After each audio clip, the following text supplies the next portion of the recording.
힘차게 찬양하면서 일상교회 예배 시작하겠습니다.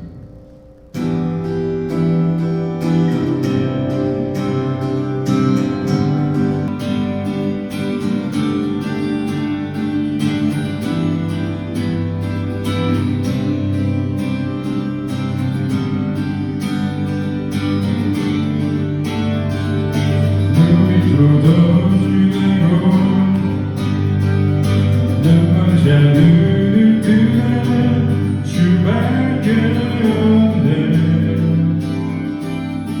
주밖에 어둠을 비추시며 우리를 일으키는 주밖에 없네. 주밖에 귀신의 주님 강하신 주님 그런 누구보다 더 높은 주는 지도자 그도 놀라운 주님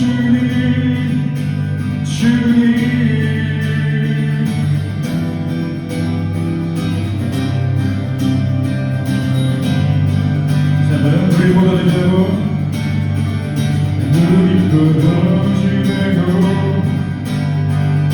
눈먼 자들이 뜨나 주밖에 없네. 주밖에 어둠을 비추시며 우리를 일으키네. 주밖에 없네. 주밖에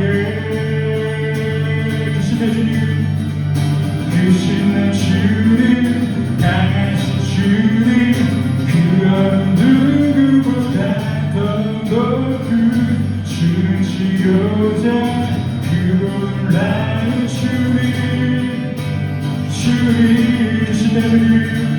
귀신의 주님 강하신 주님 그런 누구보다 더 높은 주는 지도자 그도 놀라운 주님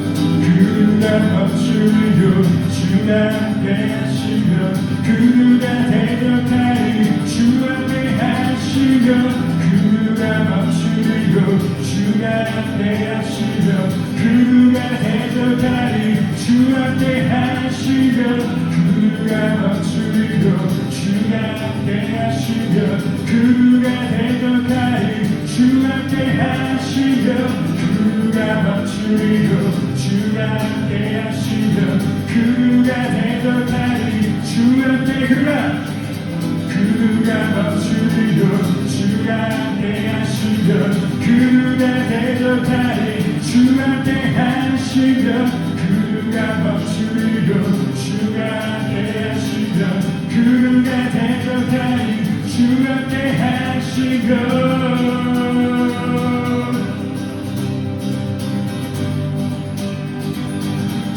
함께 하시며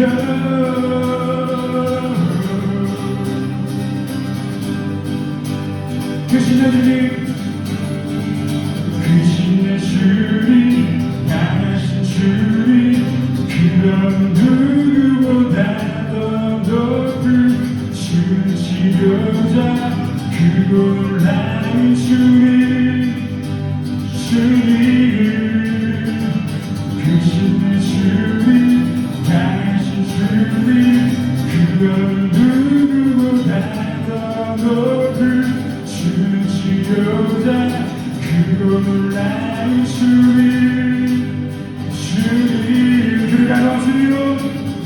그가 멈추리요 주가 함께 하시며 그가 대적하리 주 앞에 하시며 그가 멈추리요 주가 함께 하시며 그가 대적하리 주 앞에 하시며 그가 멈추리요 주가 함께 하시며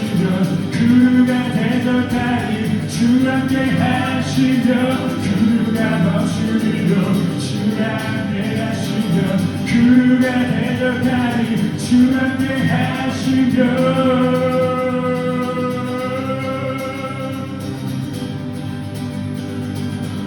함께 하시며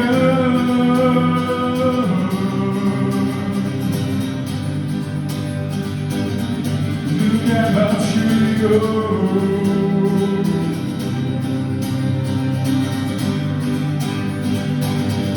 누가 대적하니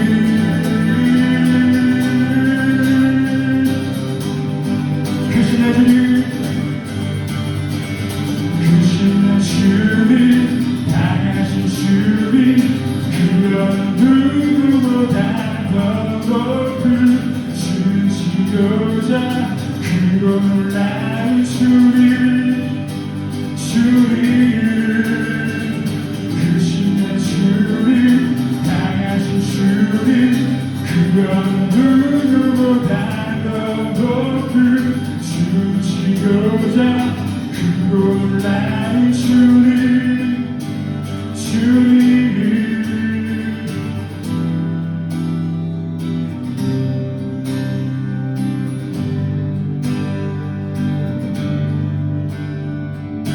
그신의 주님 당하신 주님 그런 누구보다 더 높은 주치료자 크고 놀라운 주님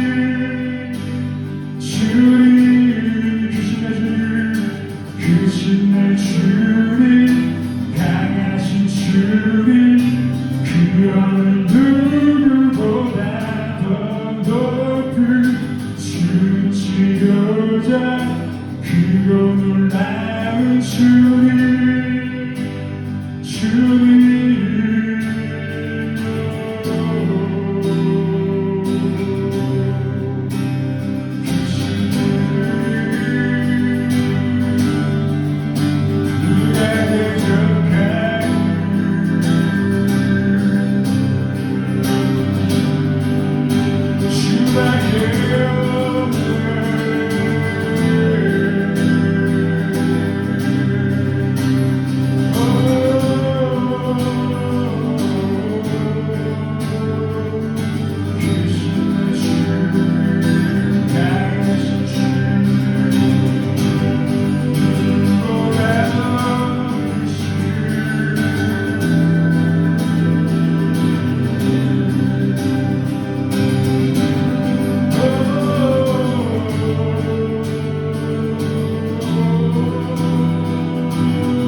어둠 속에 절망 가운데 소망 잠들 평화 되시는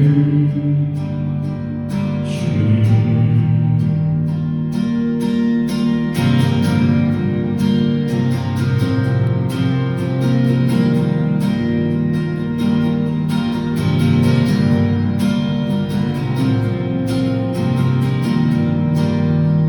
주님 되시여 주님 백성의 왕 이 나라의 주 되신 주님. 주 어둠 속에 빛 절망 가운데 소망 잠들 평화 되시는 주님. 저 같은 분 주와 같은 분,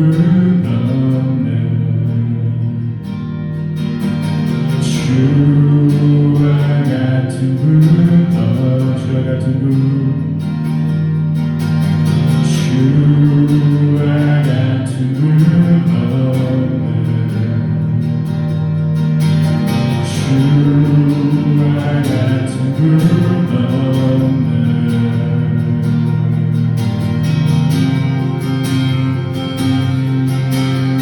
위대한 일 땅에 놀라운 일이 도시에 이루어지리.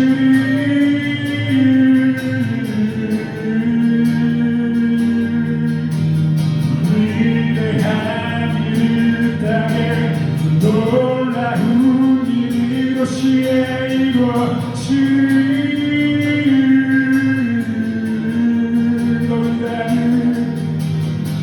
위대한 일 땅에 놀라운 일이 도시에 이루어지리.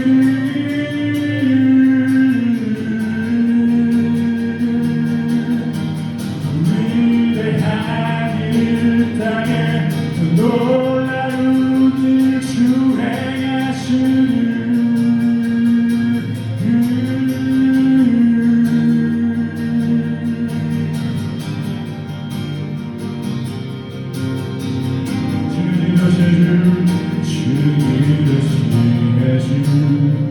주님 백성의 왕 이 나라의 주 되신 주님. 주 어둠 속에 빛 절망 가운데 소망 잠든 평화 되시는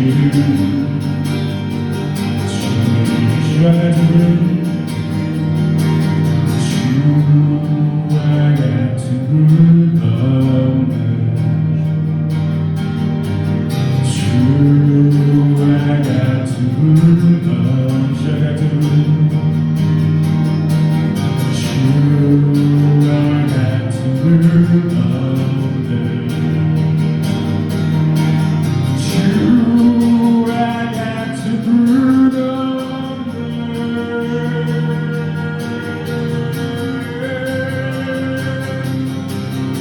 위대한 일 땅에 놀라운 일이 도시에 이루어지리.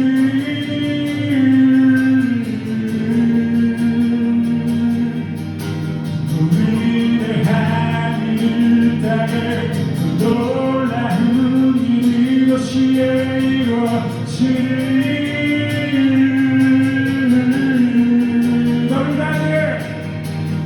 위대한 일 땅에 놀라운 일이 도시에 이루어지리.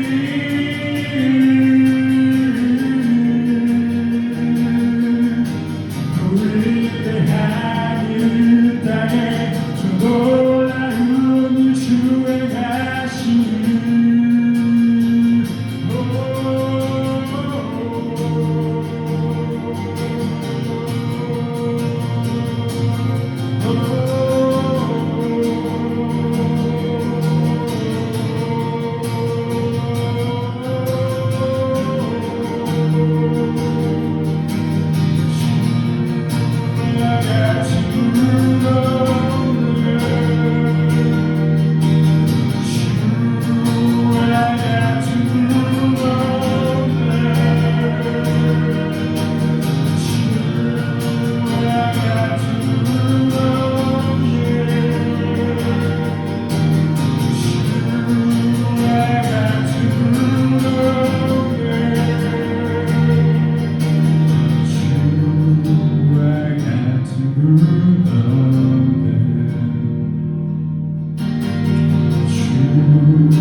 땅에 놀라운 일을 도시에 이루어지리 우리 새 가운데 누구를 대하니 땅에 놀라운 일이 도시에 이루어지리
우리 주님의 은혜는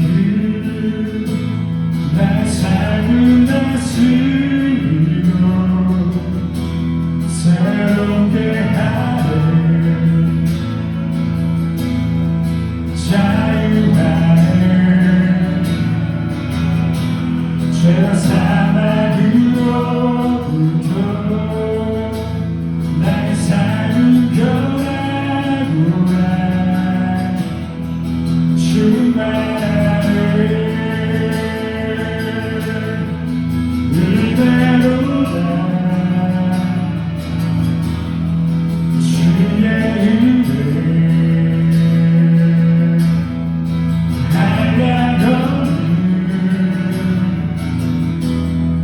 주의 은혜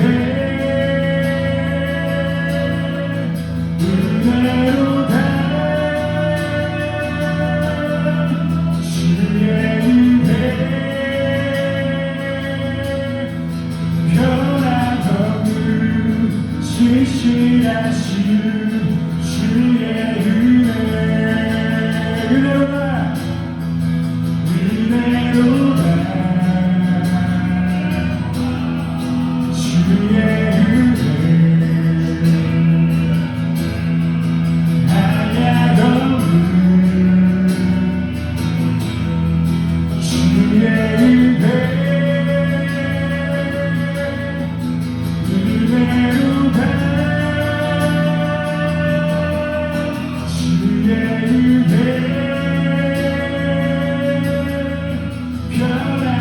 변함없는 신실하신 주의 은혜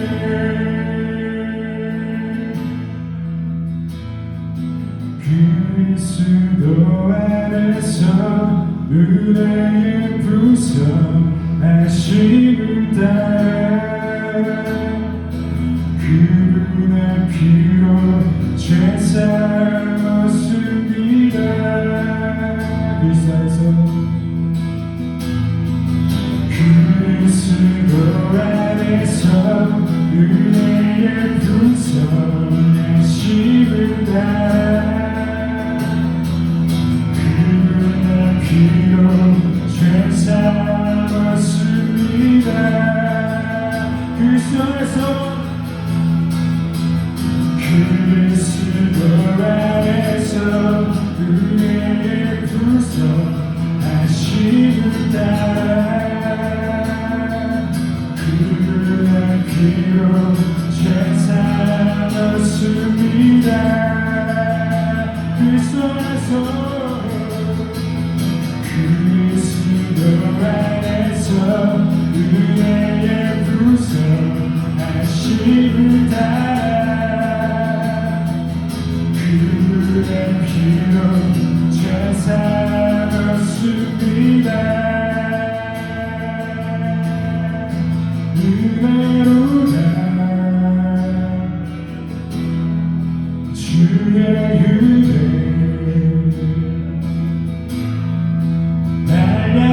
한량없는 주의 은혜 은혜로다 주의 은혜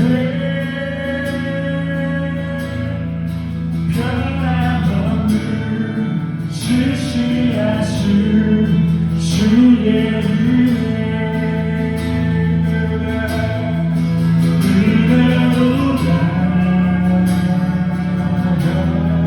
주의 은혜 한량없는 주의 은혜 은혜로다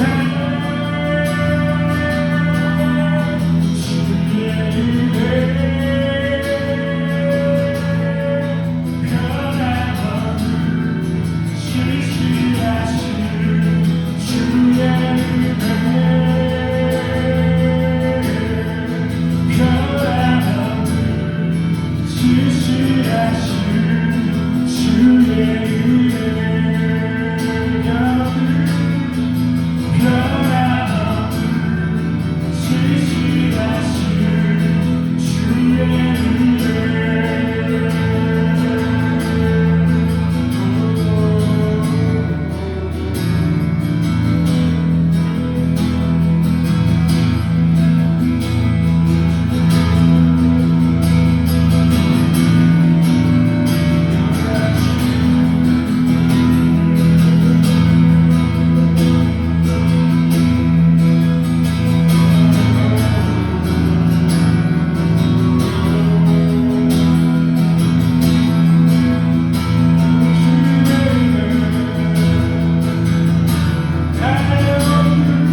예배하시면서 같이 기도하면서 나가겠습니다.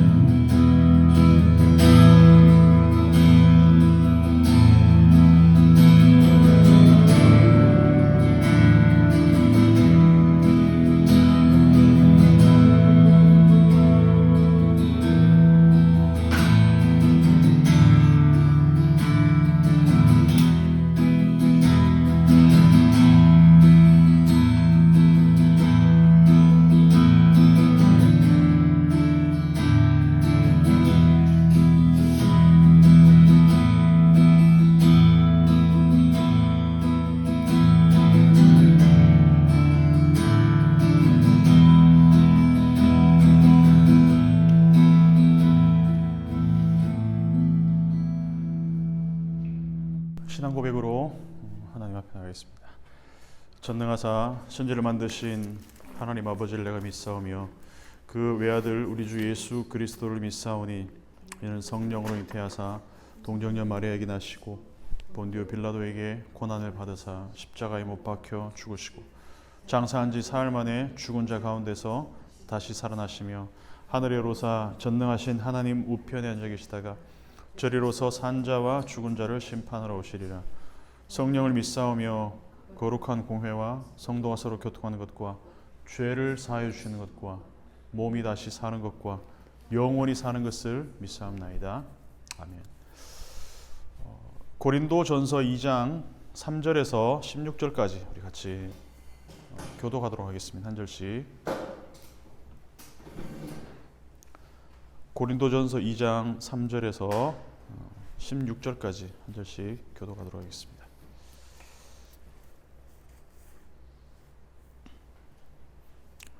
마지막 절은 같이 읽겠습니다. 내가 너희 가운데 거할 때에 약하고 두려워하고 심히 떨었노라.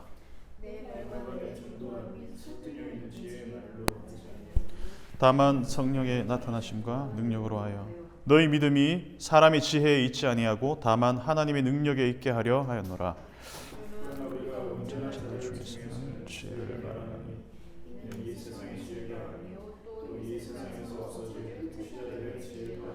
오직 은밀한 가운데 있는 하나님이 지혜를 말하는 것으로서 곧 감추어졌던 것인데 하나님이 우리의 영광을 위하여 만세 전에 미리 정하신 것이라.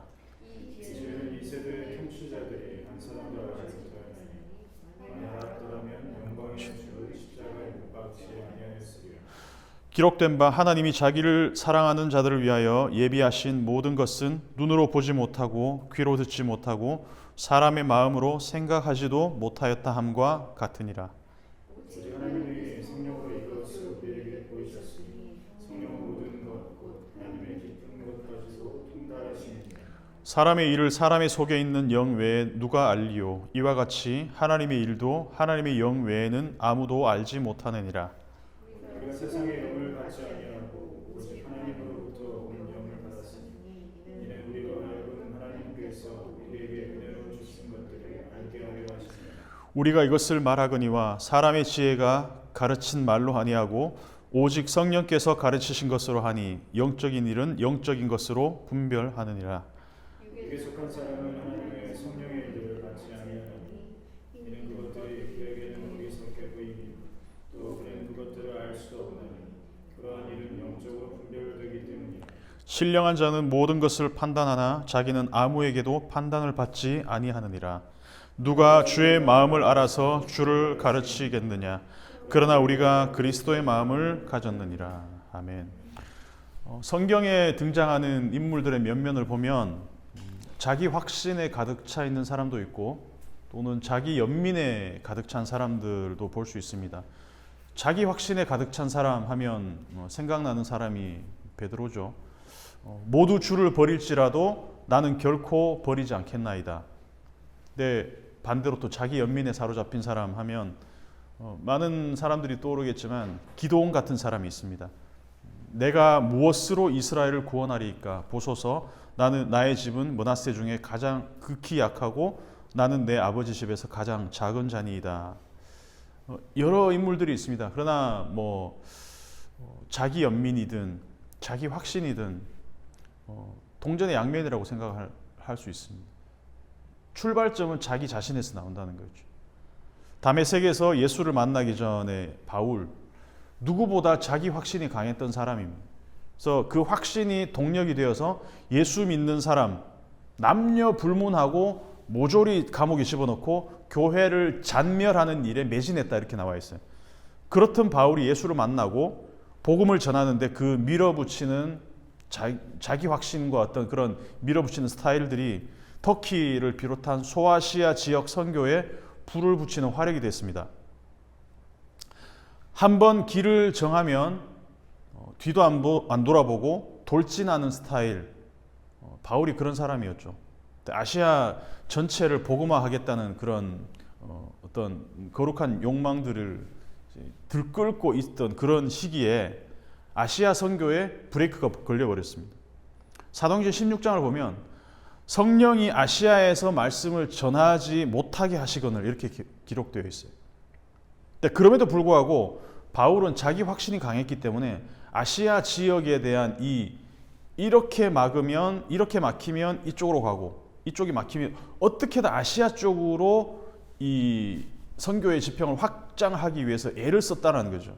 근데 무시아라는 지역에 이르러서 비두니아도 아시아 위쪽이죠. 아시아로 가려고 애쓰되 예수의 영이 허락하지 않았다, 이렇게 쓰여 있습니다. 사도행전 16장을 보면. 그리고 나서 드로아라는 데로 내려왔는데 이 드로아가 유럽과 아시아를 연결하는 그 어떤 요충지 같은 지역이었죠.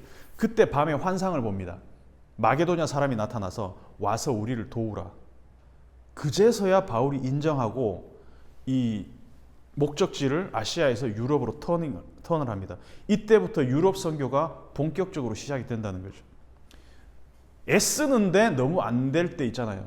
애쓰는데 길이 안 열릴 때. 누구보다 제가 그렇습니다. 애를 썼는데 너무너무 힘들게 살고 막 노력을 하고 애를 쓰고 이루기 위해서 정말 갖은 방법들을 다 동원하는데도 이상하리만큼 일이 안 풀릴 때가 있어요. 그건 내 노력이 부족해서도 아니고 나의 어떤 그런 열정이 부족해서도 아니고 노력이 부족해서도 아니고. 근데 그때는 한번 우리가 숨을 고르고 하나님이 어느 길로 인도하시는지 한번 점검할 필요가 있을 것 같아요. 들을 수 있는 그 시간이 필요한 것 같아요. 내가 계획하고 준비하고 하나님이 도와주시기를 바라는 것은 이 순서를 보면 조금 수정이 필요한데 계획 단계부터 하나님이 원하시는 방향을 묻는 거죠. 계획하고 준비하고 실행하는 모든 단계마다 하나님이 보여주시는 내비게이션을 따라가는 거죠. 늘 가던 길, 익숙한 길이잖아요. 근데 어떨 때는 내비게이션을 따라가다 보면 자꾸 다른 길로 우회하게 할 때가 있어요. 근데 그럴 때마다 여지없이 저는 어떻게 하냐? 가던 길로 갑니다. 그러면 여지없이 막혀요. 내비에 빨간 줄이 쫙 껴 있어요. 이게 막힐 일이 아닌데 보면은 가다가 보면 차가 서 있거나 공사 중이라거나. 그러니까 내가 내비보다 낫다라고 생각하는 순간 그러니까 여지없이 깨지더라는 거죠. T맵이, 네이버 지도가, 카카오 맵이 나보다 위에서 보니까 이 상황을 훨씬 더 잘 보더라는 거죠. 그러니까 없는 길 만들려고 애쓰지 말고 인도하는 대로 한번 따라가 보는 것도 괜찮은 것 같아요. 근데 자기 확신에 찼던 바울 같은 사람이 자기 연민으로 이렇게 바뀌는 건 순식간입니다. 두려움과 떨림과 그리고 어떤 심한 그런 공포 가운데 사로잡히는 그런 경험들도 할 수가 있다는. 근데 그렇게 되면은 사실 내가 하고자 했던 그 욕망 자체가 사라질 수가 있다는 거죠. 근데 부끄러운 얘기지만 그런 얘기를 하면 안 되긴 하는데 저는 자기 확신과 자기 연민이 동시에 혼재하는 사람입니다. 대부분 그런 분들도 있겠지만 저는 이 양극단이 동시에 존재해요. 어떨 때는 뭘 해도 될 것 같아요. 이거 해도 될 것 같아요. 그러니까 막 자기 확신에 가득 차서 열정도 뿜뿜 올라오고, 그런데 하다 보면 어느 순간 막힐 때가 있어요. 막히는 게 반복되다 보면 뭘 해도 안 될 것 같은 이 자기 연민에 빠질 때가 있다는 거죠. 근데 자기 확신이 결여되면 찾아오는 게 자기 연민이라는 거죠. 나는 뭐든지 할 수 있어? 또는 나는 뭘 해도 안 돼. 이게 동제대 양면이라는 거죠. 공통점은 자기 중심성입니다. 결국은. 근데 하나님이 일하실 수 있는 최적의 환경은 자기 확신의 상태도 아니고 자기 연민의 상태도 아닙니다. 엄밀히 말하면 자기 부정입니다. 자기 부정. 나는 할 수 있어도 아니고 나는 뭘 해도 안 돼도 아니고 정확하게 말하면 나는 할 수 없지만 내게 능력 주시는 분 안에서는 무엇이든지 할 수 있어. 이게 정답이죠. 어떻게 보면. 바울이 그 정답을 우리에게 얘기를 했고 그리고 이것을 고린도전서 표현으로 말을 하자면 자기 지혜가 아니라 하나님의 지혜. 설득력 있는 내 지혜의 말이 아닌 성령의 나타나심과 능력. 사람의 지혜가 아닌 하나님의 능력. Not A but B. 오늘 우리가 읽은 이 본문에 not A but B가 계속해서 등장하고 있습니다. 첫 번째 not A but B는 4절에서 5절까지 나타납니다. 내 말과 내 전도함이 설득력 있는 지혜의 말이 아니라 not A but B. 다만. 그러니까 but B로 나올 때는 다만이라는 이 헬라어 알라가 나옵니다. 알라 하나님 알라 신이 아니고 알라라는 헬라어가 이제 다만 오직 but B로 나올 때는 알라로 연결시키는 거죠. 성령의 나타나신과 능력. Not A. 너희 믿음이 사람의 지혜에 있지 않고 but B. 알라 하나님의 능력에 있다. 그리고 나서 6절에서 16절까지는 하나님의 지혜는 반드시 성령을 통해서 계시된다. 보여진다라는 것을 보여주고 있습니다. 6, 7절에 또 not A but B가 반복돼요. not A 뭡니까? 이 세상 또는 세상에서 없어질 통치자들의 지혜가 아니라 not A but B. 다만 알라 은밀한 가운데 있는 하나님의 지혜다. not A but B. 그리고 이 하나님의 지혜는 감추어져 있다. 하나님의 지혜는 은밀한 가운데 있다. en misterio. 이 신비 가운데 둘러싸여 있는 하나님의 그 지혜가 감추어졌던 하나님의 지혜는 하나님이 우리의 영광을 위해서 만세전에 미리 정하신 것이다. 기생충식 대사로 하면 하나님은 계획이 다 있구나. 하나님의 계획이 다 있구나. 그래서 제가 빨간색으로 썼습니다. 하나님의 역사는 나의 무계획이 하나님의 계획과 만날 때 일어난다.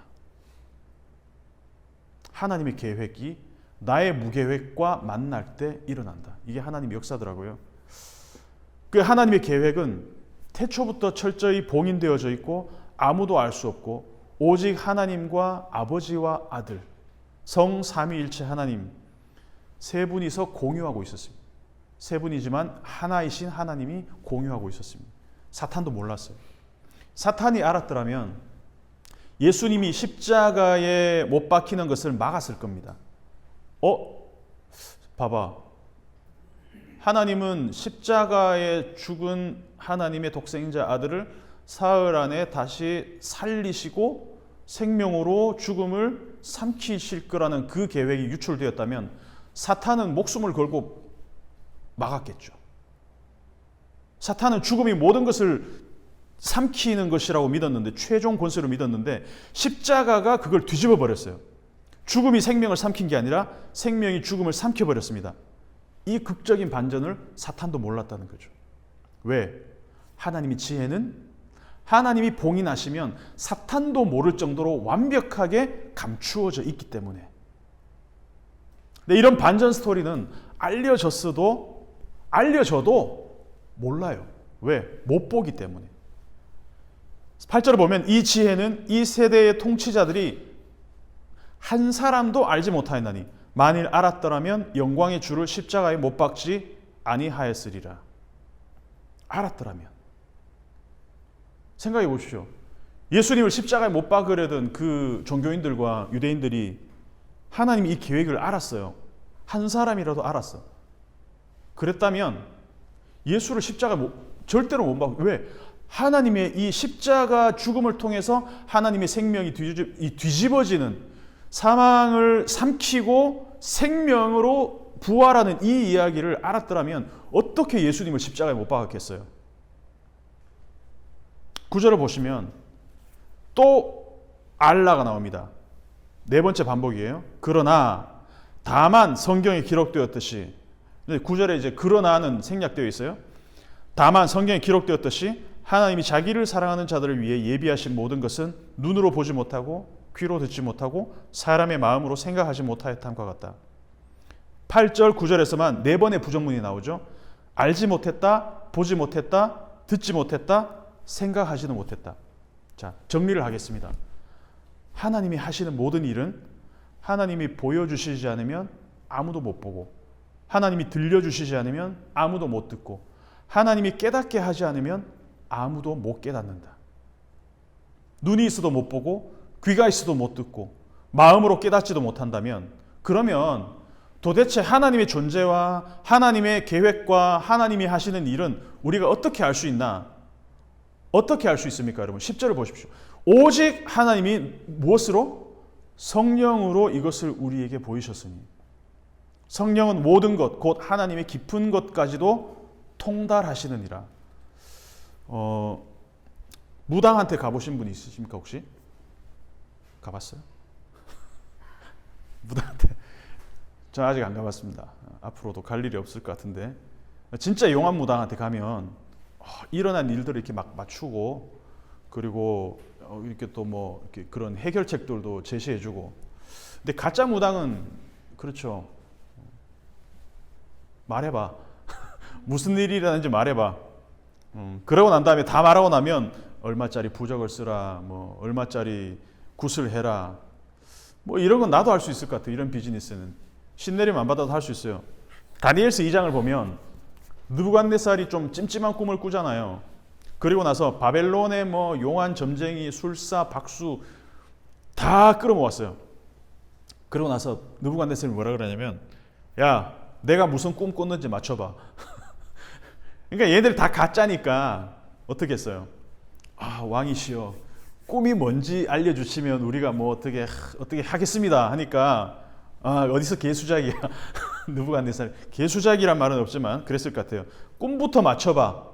안 그러면 니네 몸을 다 쪼개고 집 다 불살라 버릴 거야. 이렇게 얘기합니다. 그러니까 그때 누가 등장합니까? 다니엘이 등장하죠. 그러니까 다니엘이 꿈부터 맞추고 해석까지 해버립니다.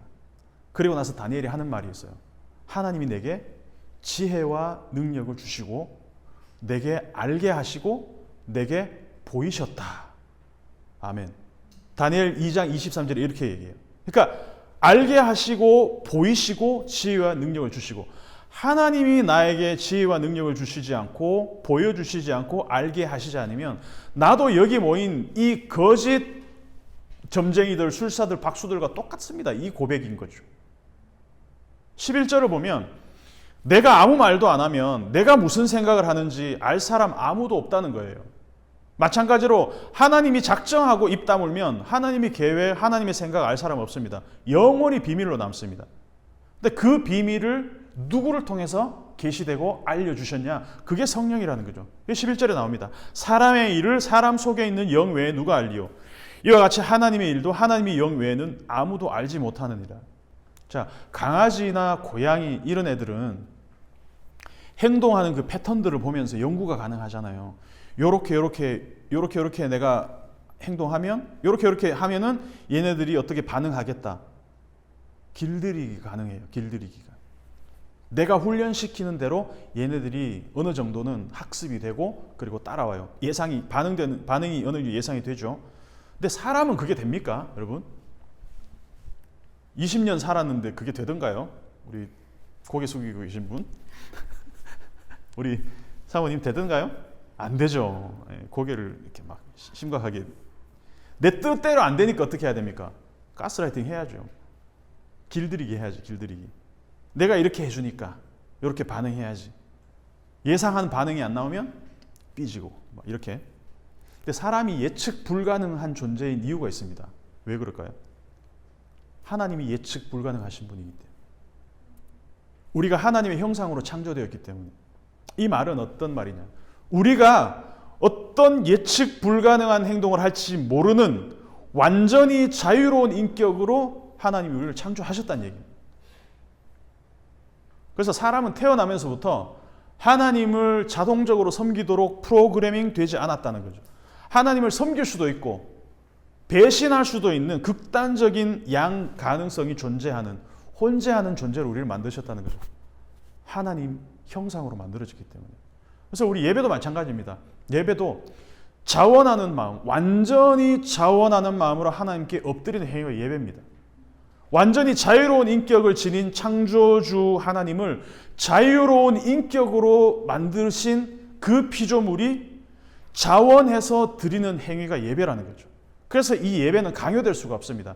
루틴을 따라서 기계적으로 드릴 수가 없어요. 콘티가 있지만 우리가 그 기계적인 루틴을 따라서 그냥 자동적으로 하나님께 드리지. 그런 모든 예배들, 그런 예배들 하나님이 뭐라 그랬냐면 내가 역겹다 그래요. 토 나온다 이랬어요.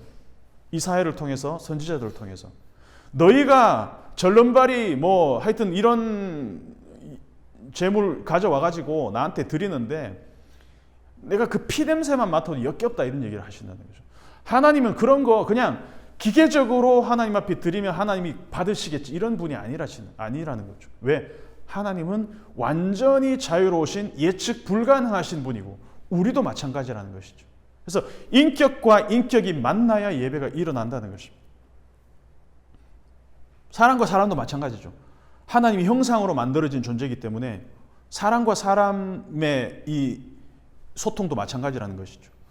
서로의 마음을 나누고 내가 나를 오픈하고 저 사람도 자기 자신을 오픈할 때 조금씩 자기 자신과 저 사람과의 이 관계들이 소통이 된다는 거죠. 조금씩 커뮤니케이션이 일어난다는 거죠. 너에게 나를 보여줌으로써 우리의 삶이 서로 교통하기 시작한다는 것이죠. 코이노니아죠.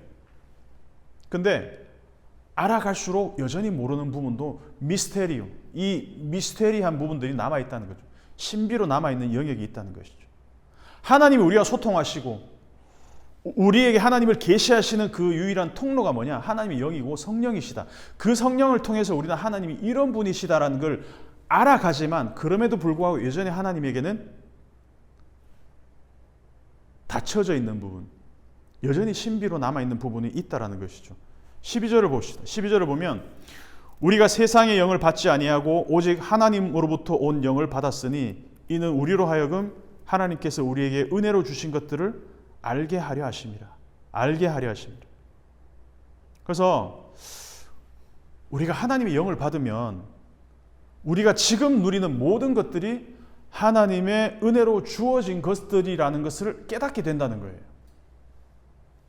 모든 것이 은혜, 은혜, 은혜, 한없는 은혜. 당연한 것 하나도 없는 이유는 모든 것이 은혜이기 때문에. 근데 이걸 어떻게 깨달을 수 있냐? 성령께서 이걸 우리에게 깨닫게 하신다는 거죠. 그래서 성령을 받았다라는 증거가 뭐냐? 한국 교회는 이거를 심각하게 어디서부터 잘못된 이런 성령론 때문에 성령이 충만하다, 성령을 받았다 이 말을 어떻게 해석하냐? 마치 극단적으로 말하면 신내림 받은 거랑 비슷하게 해석해온 그런 전통들이 있습니다. 건강한 성령론을 망쳐놨습니다. 성령 받았다, 성령 충만하게 임했다 이 말의 의미는 어떤 신령한 능력이 나에게 임해서 나에게 슈퍼내추럴, 어떤 초월적인 능력이 생겼다 이 말이 아닙니다. 성령이 임하면 이전에 없던 초월적인 능력이 생기는 것이 아니라 이전에 못 보던 것을 보는 눈이 열리는 거예요. 그게 성령을 받은 자의 증거입니다. 성령이 임한 사람에게는 나타나는 근본적인 변화가 뭐냐? 세상을 보는 눈이 달라진다는 거예요. 하나님이 움직이시고 운영하시고 세계를 보는 눈이 열리게 된다는 거예요. 모든 것을 하나님의 관점으로 이해하게 된다는 거죠. 하나님의 세상을 통치하시고 움직이시고 역사를 주관하신다는 것을 보게 되고 알게 되고 깨닫게 된다. 다니엘이 그것을 깨달을 수 있었던 것은 느부갓네살이 무슨 꿈을 꾸었는지 깨닫게 된 하나님이 능력과 지혜를 주시고 알게 하시고 보게 하시고 깨닫게 하셨기 때문이다라고 고백을 하잖아요. 하나님의 가슴으로 세상을 보고 하나님의 눈으로 세상을 보고 하나님의 가슴으로 사람을 보고 하나님의 가슴으로 함께 아파하고 하나님의 가슴으로 함께 기뻐하는 것. 이것이 바로 성령이 임하고 성령이 충만한 자의 특징이라는 겁니다. 그래서 내가 성령 받았나? 내가 성령이 충만한 걸 알 수 있는 유일한 방법은 내가 이 세상을 하나님의 관점으로 보고 있나? 하나님의 긍휼로 내가 저 사람을 품고 있나? 하나님의 긍휼과 하나님의 가슴과 하나님의 눈, 하나님의 그 가슴이 이 세상을 바라보는 그 안타까움과 기쁨과 탄식, 그 모든 것들이 공유될 수 있다면 성령이 우리에게 임했다는 증거라는 것이죠. 그래서 성령이 임하면 성경을 읽을 때 깨달아지고 믿어지고 가슴이 뜨거워집니다. 성령이 임하면 나의 비참함으로 끝나는 것이 아니라 나의 비참함이 하나님의 위대하심과 접속이 되어버려요. 성령이 임하면 나의 한계가 하나님의 전능하심과 접촉이 되어버립니다. 성령이 임하시면 미세먼지로 가득한 이 세상, 소망 없는 세상, 뿌옇게 앞이 보이지 않는 내 미래, 그 너머에 하나님이 준비하시는 비구름이 보이기 시작한다는 것이죠. 지금의 비참함과 절망과 뿌연 먼지처럼 희미한 내 앞날이 하나님이 준비하신 비구름으로 씻겨 나가는 것이 보이기 시작한다는 겁니다. 그게 바로 성령이 임한 증거라는 것입니다. 13절에 not A but B 또 나옵니다. 우리가 이것을 말하거니와 사람의 지혜가 가르친 말로 아니하고 not A but 알라 오직 성령께서 가르치신 것으로 하니 but B 영적인 것은 영적인 것으로 분별하느니라. 14절 15절 또 not A but B 육에 속한 사람과 신령한 자를 대조시킵니다. 육에 속한 사람은 하나님의 성령의 일들을 받지 않는데 not A 그것들이 어리석게 보이기 때문이다. 영적으로 분별되기 때문에 그런 건 알 수도 없습니다. 반면에 성령이 사로잡힌 사람은 모든 것을 판단하나 but B 자기는 아무에게도 판단을 받지 않는다. 이 말을 오해해서 성령이 사로잡히는 막 아무나 판단해도 된다 이런 말이 아니에요. 세상이 판단하는 것에 주눅들 필요가 없다는 얘기입니다. 세상의 판단의 기준은 철저히 인간의 경험과 인간의 경험의 범위 안에서 한정됩니다. 하지만 하나님이 하시는 일들은 이 세상에 판례가 없습니다. 인간의 상식을 초월할 때가 더 많습니다. 우리의 경험상 죽음은 모든 것의 끝입니다. 아무리 흉악한 범죄자도 죽으면 더 이상 기소를 할 수도 없고 죄를 물을 수가 없습니다. 그죠? 사람이 죽었으면 살인을 했다 할지라도 피의자가 죽으면 공소권 없음으로 판결이 납니다. 이게 세상의 판결입니다. 근데 하나님의 판결에서는 우리가 죽는다고 우리의 죄가 공소권 없음이 되지 않는다는 겁니다. 우리는 죽어도 죄값을 치러야 됩니다. 영원한 죽음으로. 이것이 하나님의 판결이라는 것입니다. 그리고 아무리 흉악한 범죄자도 날 때부터 죄인인 인간이라도 십자가 위에서 일어난 일을 믿고 성령으로 변화된다면 그 피의자는 공소권 없음 상태가 된다. 이것이 하나님의 판결입니다.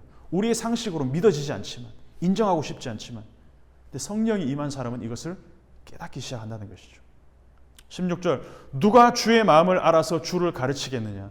그러나 우리는 그리스도의 마음을 가지고 있다. 오늘 설교 제목을 그리스도의 마음을 가진 우리는 그리스도의 마음을 가졌다. 이 말씀으로 정했는데 저는 이 말이 얼마나 큰 위로가 됐는지 모릅니다. 우리는 그리스도의 마음을 가졌다. 그리스도의 심장이 우리 안에서 뛰고 있다. 그리스도의 영 성령께서 우리를 사로잡으셨다. 주께서 우리 마음을 읽으시듯이 우리도 주님의 마음을 알 수 있다.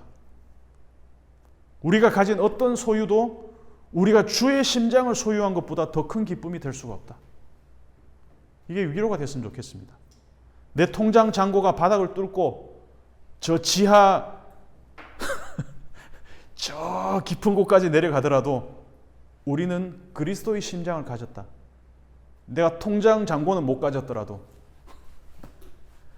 그리스도의 마음을 가졌다. 숨을 쉰다는 것은 뭘까요, 여러분? 숨을 쉰다는 것은 생물학적으로 우리가 화학적으로 말하면 산소를 들이쉬고 이산화탄소를 내뿜는 것, 그게 숨을 쉬는 거겠죠. 숨이 안 쉬어지는 사람들이 있다 그래요. 공황장애. 저는 한 번도 겪어본 적은 없습니다. 최근에 넷플릭스 드라마에 정신병동에도 아침이 온다. 그런 드라마를 본 적이 있는데 거기서 그런 대사가 나오더라고요. 공황장애를 이겨내려고 노력하는데 애를 쓰는데 이겨낼 방법이 없다. 근데 이제 그 의사가 그런 얘기를 합니다. 간호사가 병을 인정하고 약을 먹고 주변 사람들의 도움을 받아야 된다. 그리고 숨 쉴 구멍을 찾으면 된다. 이런 얘기를 하더라고요. 오늘 읽은 본문의 첫 구절 2장 3절을 보면 내가 너희 가운데 거할 때에 약하고 두려워하고 심히 떨었노라 라고 바울이 고백합니다. 내가 너희에게로 향하고 있을 때. 한마디로 바울이 유럽 선교를 하면서 현타가 왔었던 것 같습니다. 추측하기로는 그냥 공황장애급의 어려움이 임한 것 같습니다. 내 지혜, 내가 배운 학문, 내 경험, 내 말빨, 내 말의 설득력이 한계치에 다다랐을 때 깨달은 것은 내가 할 수 있는 것은 아무것도 없다. 하나님의 영, 성령께서 함께 하시지 않으면 나는 숨을 한번 들이쉬기도 내쉬기도 불가능한 존재다라는 것을 바울이 깨달았던 것 같습니다. 하나님의 영이 지금 내 안에 운행하고 계신가? 저는 우리 일상교회가 그리고 이 영상을 보는 모든 분들이 이것을 좀 깨달았으면 좋겠습니다. 그리고 한번 점검해 봤으면 좋겠습니다. 나 스스로 호흡할 수 없습니다. 단절된 채. 태초에 나를 만드실 때 흙으로 나를 지으시고 뭘 불어넣으셨냐? 하나님의 숨을 우리에게 불어넣으셨어요. 그때 사람이 되었습니다. 그 하나님의 호흡이 나에게 다시 임해야 됩니다. 주의 성령이 나를 사로잡아야 됩니다. 사로잡힐 때 회복이 일어남을 믿고 우리가 함께 걸어가는 일상교회가 되었으면 좋겠습니다. 우리 함께 찬양했으면 좋겠습니다. 내가 누려왔던 모든 것들이, 내가 지나왔던 모든 시간이, 내가 걸어왔던 모든 순간이 주의 성령에 사로잡히고 보니 모두 은혜였습니다. 이것이 보입니다. 깨달아지고 알게 됩니다. 우리가 세상의 영을 받지 아니하고 오직 하나님으로부터 온 영을 받았으니 이는 우리로 하여금 하나님께서 우리에게 은혜로 주신 것들을 알게 하려 하심이라. 우리 함께 찬양하겠습니다. 내가 누려왔던 모든 것들이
은혜였어.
함께 기도했으면 좋겠습니다. 하나님, 주의 성령이 임하시면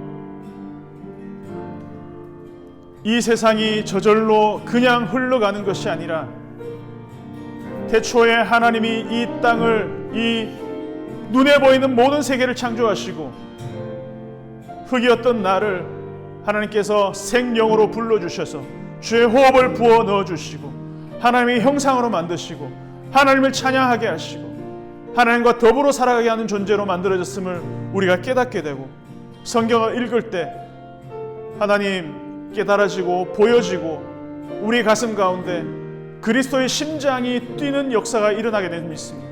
하나님 아버지, 성령께서 우리 가운데 찾아와 주셔서 우리를 가득 채우시고 우리의 흐려졌던 시야를 다시 한번 밝게 하시고 깨달아지게 하시고 보이게 하시고 들리게 하셔서 하나님의 심장, 예수 그리스도의 심장으로 이 세상을 바라보게 하시고 예수 그리스도의 눈으로 이 세상을 바라보게 하시고 그 긍휼의 가슴으로 이 세상을 바라보고 살아가게 하여 주시옵소서. 교회를 세우시고 그 교회를 죽기까지 사랑하시며 예수 그리스도의 십자가로 우리를 하나님의 자녀로 다시 단절되었던 우리를 하나님과 연결시켰으니 하나님, 이 성령이 우리에게서 떠나가지 않게, 떠나시지 않으시는, 영원히 우리와 함께 하시는 그 성령을 우리가 소외시키지 않고 외면하지 않게 하시고 눈을 들어 우리의 가슴을 열어 우리의 귀를 열어 주의 말씀에 그 세미한 음성에조차도 우리가 반응할 수 있는 은혜를 더하여 주시옵소서. 우리 시간 한번 기도했으면 좋겠습니다. 주님께서 우리에게 주신 이 일상의 은혜와 일상의 복, 일상의 말씀들이 우리를 솟아나게 하시고 우리를 다시 살아나게 하셔서 하나님, 모든 것이 주님의 은혜임을 깨닫고 누리고 살아갈 수 있는 은혜가 있게 하시기를 주님, 이 시간 같이 기도하며 나아가도록 하겠습니다. 존귀하신 주님, 우리를 교회로 불러주시옵시고 하나님의 성령 우리를 새롭게 하시고 하나님, 보지 못하는 것들을 보여주게 하시고 듣지 못하는 것들이 들리게 하시고 하나님, 걷지 못하는 자가 일어나서 걷게 되고 하나님, 눈먼 자가 보게 되고 포로된 자에게 자유가 되는 은혜를 임하게 하셨습니다. 하나님, 눈을 들어서 하늘을 바라보게 하시옵소서.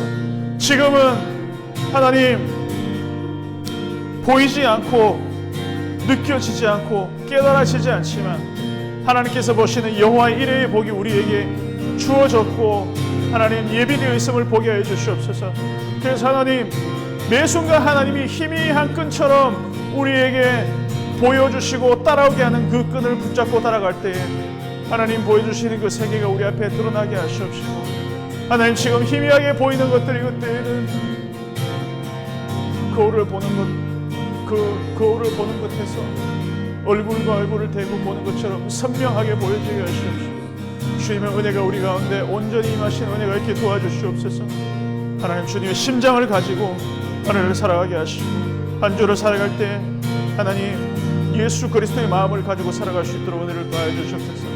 성령께서 우리를 새롭게 하시고 우리를 온전히 하나님의 온전하심에 우리를 이루게 하여 주시옵소서. 나의 비참함이 하나님의 전능하심과 만나게 하시고 나의 한계가 하나님의 위대하심과 전능하심과 만나게 되옵소서. 하나님, 하나님과 접속되는 것이 우리가 유일한 살 길임을 기억하게 하시옵소서. 성령께서 우리를 깨닫게 하시고 우리를 소생케 하시고 다시 한번 일으켜 주시옵소서. 존귀하신 하나님, 고린도전서 말씀을 통해서 하나님, 우리를 부르시고 우리를 부르셔서 또 보내시고 그 보내신 곳에서 주의 말씀, 주의 성령의 역사하심, 하나님의 존재와 십자가의 복음, 생명과 사망, 이 모든 하나님의 이야기들을 우리를 향해서 베푸시는 그 사랑의 그 서사들을 우리의 삶으로, 우리의 입으로, 복음으로 담아낼 수 있는 우리 일상교회가 되게 도와주시옵소서. 우리의 지혜로, 우리의 말발로, 우리의 경험으로 하는 것이 아니라 온전히 하나님의 지혜, 성령의 나타나심과 능력으로 하나님, 우리가 할 수 있도록 우리의 용기를 더하시고 우리의 힘을 더하여 주시옵시고 하나님 지혜의 권능으로 우리를 알게 하시고 깨닫게 하셨다는 다니엘의 고백처럼 우리도 그 고백으로 하나님 살아갈 수 있도록 은혜를 더하여 주시옵소서. 우리 가운데 하나님이 담대함을 허락하셔서 심히 두려움과 약함과 그 떨림 가운데 있었던 그 바울의 심정처럼 우리도 마찬가지입니다. 하나님, 교회가 될까? 사람들이 올까? 우리가 전하는 것들이 공허한 울림이 되지 않을까? 하나님, 우리의 입술에, 우리의 경험에, 우리의 어떤 갖고 있는 그 소스의 유한함에 기대는 것이 아니라 하나님의 능력과 하나님의 지혜와 하나님의 온전하심에 기대어서 한 걸음씩 걸어갈 수 있는 우리 교회가 되게 도와주시옵소서. 예수님 이름으로 기도드립니다.